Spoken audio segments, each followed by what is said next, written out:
আজকের শিক্ষা প্রকৌশল অধিদপ্তর কর্তৃক এবং ঠিকাদার কর্তৃক আয়োজিত আজকের এই মিলন মেলার সম্মানিত সভাপতি জনাব মাসুদুর রহমান খান এবং আজকের এই অনুষ্ঠানের মধ্যমণি আমাদের সকলের প্রিয় এক্সেন্সার নির্বাহী প্রকৌশলী জনাব সাইফুল ইসলাম এবং বিশেষ অতিথিবৃন্দ এবং আমার সামনে উপবিষ্ট সম্মানিত অতিথিবৃন্দ, সবাইকে সালাম, আসসালামু আলাইকুম।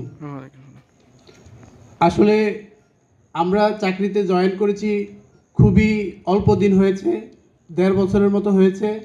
এর মধ্যে আমরা স্যারকে পেয়েছি। চাকরিতে জয়েন করার আগে আমাদের মধ্যে অনেক সংশয় ছিল যে আমরা কিভাবে করব বা আমাদের স্যারেরা কীরকম হবে। তো আমরা খুবই ভাগ্যবান যে আমরা স্যারের মতো এরকম একজন মানুষকে পেয়েছিলাম, যিনি খুবই আন্তরিকতার সাথে এবং খুবই স্নেহের সাথে আমাদেরকে গ্রহণ করেন এবং আমাদেরকে প্রত্যেকটা জিনিস তিনি বুঝিয়ে দিয়েছেন। এবং আমি একটা স্মৃতিচারণ করতে চাই যে গত বর্ষায় আমাদের ভবনটা প্রায় তলিয়ে গিয়েছিল পানিতে। তো এখানে প্রবেশ করাই অসম্ভব ছিল। তো ওই জায়গাতে আমাদের স্যার আমাদের সাথে প্রায় 10 ঘন্টা কাজ করেন আমাদের সাথে। আমাদের অস্বস্তি হচ্ছিল যে স্যার আপনি থাকেন, আমরা করি, কিন্তু স্যার সেটা করেননি। স্যার আমাদের সাথে থেকে আমরা যেভাবে কাজ করেছি সেইভাবে কাজ করেছেন। তো এটা হচ্ছে একটা বিষয় যে তখনই বুঝতে পেরেছি যে উনি কত বড় মনের একজন মানুষ। এটা হচ্ছে একটা উদাহরণ। আরেকটা হচ্ছে স্যার যখনই কোনো মিটিং করতেন তখন স্যার সবথেকে বেশি কনসার্ন থাকতেন যে বিষয়টা নিয়ে, সেটা হচ্ছে শ্রমিকের তাদের যে সিকিউরিটি, তাদের যে নিরাপত্তা, এই বিষয়টা স্যার অত্যন্ত বলিষ্ঠভাবে উপস্থাপন করতেন। যে বিষয়টা আমাকে মুগ্ধ করেছে যে স্যার তাদের জন্য এত উচ্চ কণ্ঠ যে শ্রমিকের ন্যূনতম যেন কোনো ক্ষতি না হয়, তার জীবন যেন বিপন্ন না হয়, এই জিনিসটা আমাদেরকে সবার আগে নিশ্চিত করতে হবে।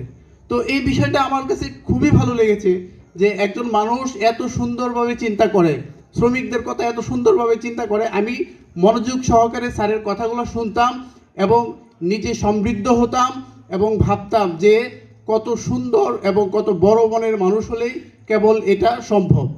আর এখানে আরও যারা সম্মানিত অতিথিবৃন্দ আছেন, যারা বিভিন্ন সময়ে বিদায় নিয়েছেন, তো অনেকে হয়তো আমরা পাইনি, তো তাদের প্রতি আমার শ্রদ্ধা রইল। এবং আজকে আমি বিদায় মুহূর্তে আমার প্রচণ্ড কষ্ট হচ্ছে। আমি যখন শুনতে পারছি যে স্যার চলে যাবেন, তখন ওই দিন রাতে আমি কান্না করেছি একা একা।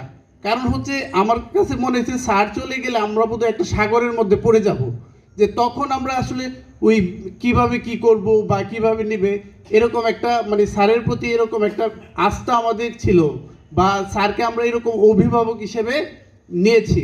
তো এটা ছিল আমার একটা আর কি। তো ইনশাল্লাহ আসলে যেতে হয়, যাওয়াটাই হচ্ছে নিয়ম।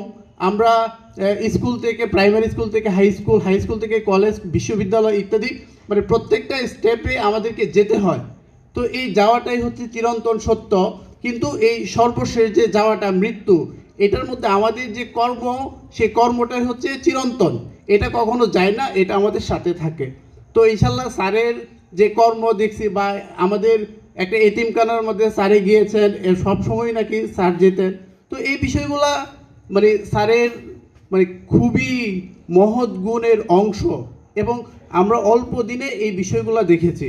তো আমি স্যারের জন্য দোয়া করি, এবং এখানে যারা আছে, যারা আরও বিদায় নিচ্ছেন, তাদের সকলের জন্য শুভকামনা। এবং আমি সর্বশেষ রবার্ট ফ্রস্টের একটা কবিতার 2টি লাইন বলে আমি আমার বক্তব্য শেষ করব। The woods are lovely, dark and deep, but I have promises to keep, miles to go before I sleep and miles to go before I sleep. সকলকে ধন্যবাদ।